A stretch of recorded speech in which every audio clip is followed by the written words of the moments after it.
We all know the business-to-business event space is completely broken.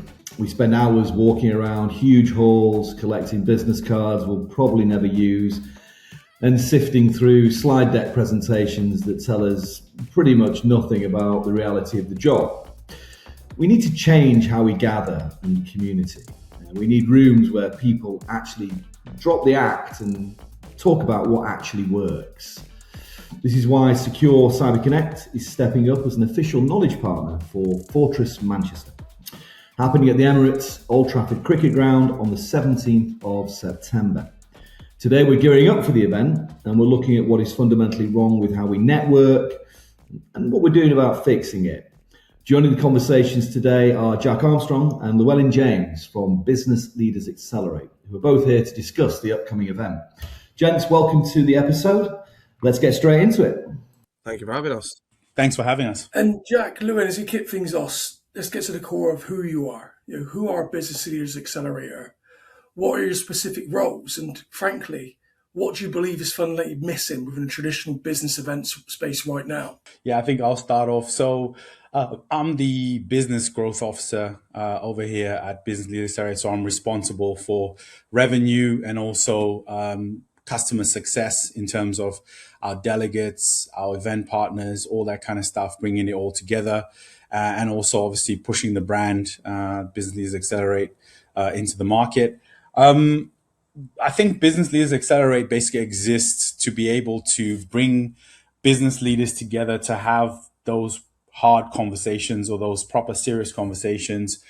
Even potentially, I would even say conversations where I guess, when they leave whatever they've been part of, whether it be a dinner that we do, whether it be a conference, they can say, I got a lot of value out of it. And I think that's every event's company's ambition. There's nothing new to it. But what we're trying to do is really foster those meaningful conversations and really be able to help people tackle serious challenges, and not just from a technological standpoint. We are sort of seeing a lot of breakdown of what's happening in the industry is that it's people as well. And people forget that. Everyone keeps talking about tech. Tech can solve problems, but there's also people problems. There's organizational problems. So we want to be able to have a multiverse of conversations around what matters to these people and, what does their sort of day-to-day look like, and where can we kind of put things into our programs which can help them to kind of like get some new insights, some new strategies, maybe benchmark with some other people that are in a similar position where they can walk away and say, I've got something that I can actually take from this and look to implement into the business that I'm in. So that would be my take. Yeah, and look, we see a lot of conventional networking. And usually that tends to at some point, turn into some kind of surface level sort of sales pitch fest. How do you break that cycle? How do you force a room to get people to sort of move beyond just job titles and sales pitches and create a genuine connection? Yeah, good. Jack, do you want to answer this one? Yeah, so just to obviously introduce myself, so I'm the head of delegate relations here at Business Leaders Accelerate. So work alongside Llewellyn, kind of building the relationships, inviting the attendees for different events, also speakers with the agenda, obviously getting them on board, etc. But what I'd kind of initially like to say, I feel like, again, a lot of organizations, there's lots of events, let's be fair, in the industry. And what we're trying to achieve is something a little bit more different.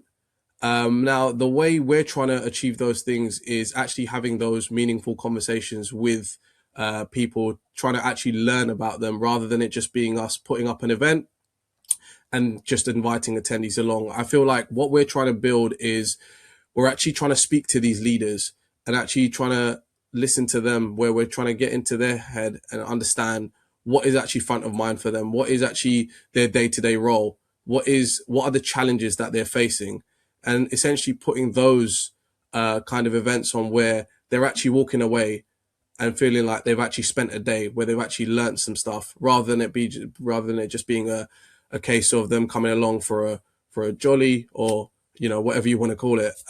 Essentially, it's more so, I get it. People want to come network, meet up with old peers, but you want them to be able to walk away and actually feel like, what, it's actually a good day spent, rather than it just being, oh, well, I came to this event. Yeah, I met a few people that I knew, but that's what it was. I didn't really walk away with anything different. And that's what I find when I speak to a lot of these leaders, that they say, but what's different about your event? Because I listen to this topic at various other events as well. So what's different about your topic? So that's what we're trying to achieve.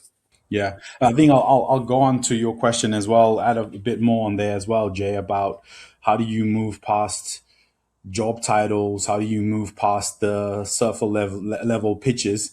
I think it's difficult. That's the truth. It's so many times you advise your clients and say, look, do it this way, but everyone's different in terms of the pressure they're under. You don't know who's going in there with a quota that they need to hit, all that. So sometimes people go and self-sabotage themselves, and they use our events or other events to do that. And I think what we just do is give them guidance and tell them, look, there's two ways it's going to go. If you do this, you're going to get this reaction. If you do this, you're probably going to get this reaction. So all you can do is advise. And if they don't take it, then they don't take it. But one thing that we do at Fortress to kind of create a nice balance is, one, we do not over bombard our agenda with a lot of vendor sessions. So typically we'll have about 3-4 sessions for vendors to speak on. So maybe 2 keynotes, couple of workshops, and maybe a roundtable. So we kind of feel like it lends itself well, because you can't avoid the vendor conversation, and we're not trying to. And I think there's a lot of people who like listening to vendors. I think it's just the approach. It's like, if they get over contacted, if they get too much stimulation from speaking, or them just, hovering around or trying to always come off them, I think there's got to be a good balance there. So that's one. And then the other thing as well is, when we do our events, we always just put our attendees maximum into 3-4 meetings. I know some event companies that put them into 20 or 10, and they'll say, oh, but they're 5 minutes. But then it's the experience at the end of the day. And when we've done our previous events, like we did Fortress London early in the year, we got a lot of really good feedback about that, to say that it wasn't thing. I think even if you've seen our video, we've got a clip there as well from Cam Karaji, and he said he never felt overwhelmed. He never felt like there was too much going on with the vendors. And these guys are sensitive, because the bigger the brand, and I guess the bigger the footprint, then a lot of these vendor companies do get excited, and they do want that logo. Like, who wouldn't want the NFL as a logo? So for people like him to say that about us, it's a good thing. And obviously at the same time, we are also encouraging people to meet with suppliers and hear from them and all that there. But I think it's in the way that they do it. And I think the one thing I've seen that really works well is tell a story, take people on a journey, give them some insight into what's going on, but then tell them stories. And naturally that piques their interest, especially if you your conversation is thought provoking. It will allow for them to want to come on their own sometimes afterwards and ask more questions. Or even when we see in the feedback forms after, so-and-so vendor really made me think about this, and blah, blah, blah. So I think there's ways to do it. So hopefully that answers your question. Just to add, I feel like the key word here is relationships, right? I think relationships are really, really important. I think a lot of people just tend to sometimes just go in very, very hardcore and try and get to the point because they're like, oh, well, we're speaking to leaders, they don't have time. And yes, it's very, very true. They are very constrained of time. However, I feel like relationship is very, very key, especially when you're trying to sell them a service, etc. It's really, really important to build those relationships. These people, they don't have any problems with actually having those conversations. It's just when they feel like all you care about is, if you can actually sign the end of the invoice, or you can sign that check and get that deal over the line. So I feel like the main thing here is building that relationship, and that's what we're trying to achieve here as well at Business Leads Accelerate is actually building core relationships. No, for sure, for sure. And look, I was at the event in London for a period, and it was great. It certainly had an authenticity and identity. Why have you chosen Manchester as the venue for the next summit? Yeah, I can answer that. And obviously, Jack can also chime in. I think when we did London, it's a 1 day event. So typically, when it's a 1 day event, as much as your agenda can have a star-studded lineup, great topics, some people will find a challenge if they have to come from places that are 3-4 hours away from London.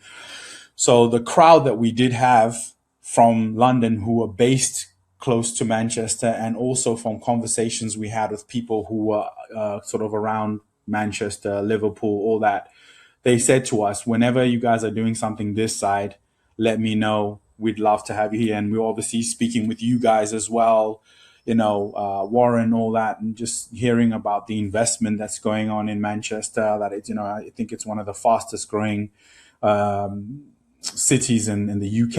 It's got, regeneration going. And I think, we kind of felt like, we wanted to test and go up to that community and build something with them, because again, you do UK events. Anytime someone does a UK event, mostly it's in London, and London is a common place.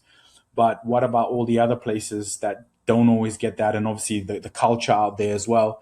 So to tap into new people, to go into territories that we typically probably wouldn't have people coming down maybe just for the day or whatever, we felt it was necessary. And also we feel like there's a lot of interesting developments happening in and around the area as well. There's a lot of different things that they're doing. So it's a different culture or different sort of like part of the UK in terms of up north and sort of what's going on there. But we felt like we owed it to ourselves to go and also do a version of the event there. And we've had a really good response. And, we're obviously working with different people. We're working with you guys. We're working with other partners as well, our speaker faculty. And, we're sort of looking to bring this community together so they can be exposed to, one, the Fortress brand, but secondly as well, if you look at our speaker lineup, I think it speaks for itself. It's a very high caliber lineup, some really, really top topics. Especially, when you're a strategic leader, even an operational leader, those are things that you're dealing with on a day-to-day basis. So that's one of the reasons why we thought Manchester would be a good location. And aligned to the Mancunian PM, it's all going on. It's all going on. I mean, he seems to be doing a lot lately. Obviously, he was announced, was it this week? Was it this week? Last week? Yeah. He's pouring pints. He's capping bus fares. So, I don't know if you guys have any connections with him, but, maybe he might just pop down to Fortress, drinks reception, and pop a few, draw a few pints and maybe have a chat with some of the leaders there about what else is coming. So, if you guys know him, feel free to invite him. We'll do our best. Yeah. Yeah, I think from a wider regional perspective as well, there's tremendous things going on across sort of Yorkshire region. Barnsley, for instance, is going to be the UK's first tech town. And we've seen significant investment from the UK government there. And off the back of that, of course, there's a lot of new business interest across the north. So I think that's one of the additional things that makes the region itself and the sub-communities distinct from the rest of the UK. Yeah. And we find there's a lot of the major retailers as well are all based up north as well. Again, they all have their bases in Manchester, Leeds, all those kind of places as well. So it's, again, now, like we said, it's a new sort of hub or greenfield for typical kind of attendees that we typically wouldn't probably get coming down to London often. So, yeah. Yeah, and I know from my experience with other events, attendees do get shepherded around and dragged from meeting to meeting, and there's certainly a huge frustration there, especially if you've been sold or pitched more of an intimate gathering and a safe environment. And from the work we're doing here in Yorkshire in particular, there are a lot of organisations within the manufacturing, energy and supply chain space. OT is huge at the moment, and there are leaders that are perhaps operating in silos at the moment that are crying out for intimate sessions. So on that, looking closely at the agenda, what specific challenges are being discussed at Fortress Manchester, and are they a true reflection of what leaders are looking to address right now, or is it the horizon challenges? Yeah, good question. Jack, you can go. Yeah, I think speaking to many leaders, I think AI is kind of the main topic of conversation, right? Everyone's talking about AI, how it's changing, how it's shifting. I was actually speaking to a leader yesterday, and one of the main things they pointed out to me on the Fortress agenda is like, you're covering quite a bit of AI, aren't you? But then obviously that's where most of the conversations are going, right? Especially in this day and age, people are worried about their jobs. People are not sure what's going to happen next, etc. So I feel like obviously we've tried to cover as much as we can on the agenda. There's always stuff that you probably won't be able to cover. There's only so much that you can cover in a day. But again, we've spoken to our community, we've spoken to the leaders, and actually found out from them as well. Obviously, alongside our own research, what topics are front in mind, and the topics that we have covered. Those are topics that at the moment, when speaking to leaders, it does resonate with them. So yeah, again, like I said, it's about getting the right topic. But at the moment, one of the main topics that people speak about is AI, and AI is pretty much spoken about in everything. Even if the topic doesn't somehow title the word AI is still always spoken about. Yeah, and I think I'll add on to that. I think when the agenda has been put together, there's a lot of advisory board members that we go to. So we don't actually advertise the advisory board members who they are, but we've got a lot of CISOs and leaders in our network, and even not even just at CISO level, we also go down to the practitioner level, and when we speak to them, we try to understand like the topics that they feel are a challenge for them in the business. Can we bring those to life? So yes, you're always going to touch on AI, and we kind of didn't want to go too deep into AI because we feel like there's no event you go to in any industry, whether it be cyber, whether it be data, whether it be IT, that you're not going to talk about it. But inevitably it's there. But it's also about the effect of it and how they're dealing with it. So we've got topics on how AI is being used by organizations and what people can actually do to actually skill themselves, so that when it comes to things like we're seeing a lot of cuts happening, we're seeing a lot of companies restructuring, how do they actually skill themselves to the point where they become an asset rather than a liability? So we've got topic on that. We've got topics as well on the cyber resilience bill. Everyone obviously needs to be in touch with these regulations and new things that are coming in. So again, experts on that can give them more further insight into how to tackle this issue, how to prepare, all that kind of stuff. So people want the to be ahead of the curve. We've also got topics as well, talking about fraud and phishing. We're seeing a lot of that, right? All of us, even me, I get emails every day that look so authentic, but then I look at the actual email it's been sent from. And again, that's when you realize, no, that's not really a thing, or they've asked you to do something and it sounds so genuine, like I've just literally applied for something or I've purchased something. How quick did they get this information? So we're just trying to put together that thing of a sort of three-way medium, which is strategic, we've got leadership, and we've got the sort of technology side to it, and then combine them. And of course, you can't win with everybody because, again, there's only so much you can put into your agenda, but it's about finding the right leaders to lead those topics, which will then add a lot of value to the people listening because they themselves are at the forefront in projects, involved in this change that's going on. So we're really looking forward to hearing from our speakers about the topics that we've put forward. And I don't think any of them are made up or kind of just hype stuff. I think they're actual practical things going on. And also another big one that we do at our events, and we always include it, is the mental health aspect. There's this always on culture that goes on in a lot of companies, and we hear about it from different people we've spoken to, about people who just can't switch off. It's causing them a lot of stress. They always, because with these guys, look, it can happen to you at 2 a.m, can happen on a weekend, anytime. So again, how do you deal with these aspects so that you yourself as a someone on the other end can actually deal with it? But also maybe there's practical things you can also do for yourself to also save your sanity, communicate better if anything's affecting them, and also as well protect your mental health, because if anything happens to you, to be fair, let's be fair, if you can't work anymore, unfortunately you'll be replaced.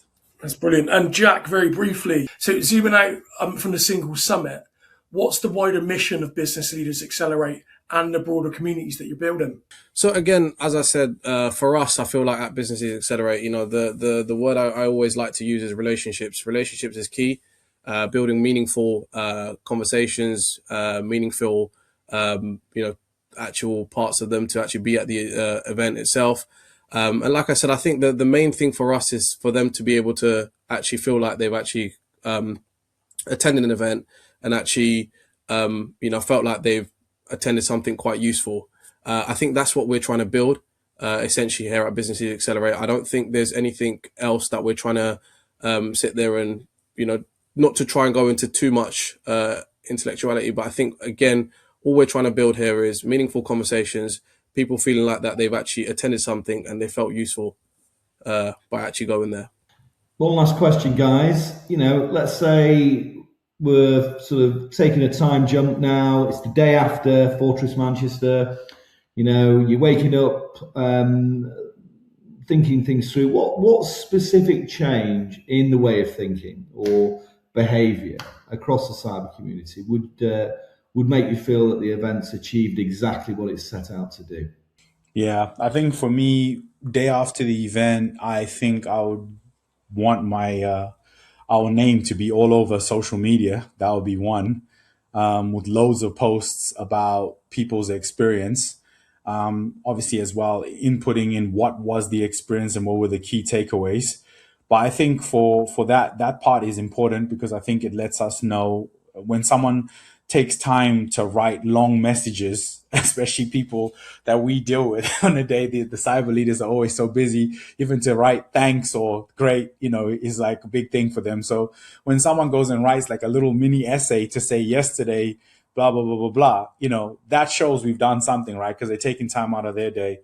But I think the big thing for us is that when they walk away from there, we want to know, is their mindset shifted on the topics that were discussed? Do they see additional avenues that they can work with? Do they see a different way for them to basically tackle some of these issues?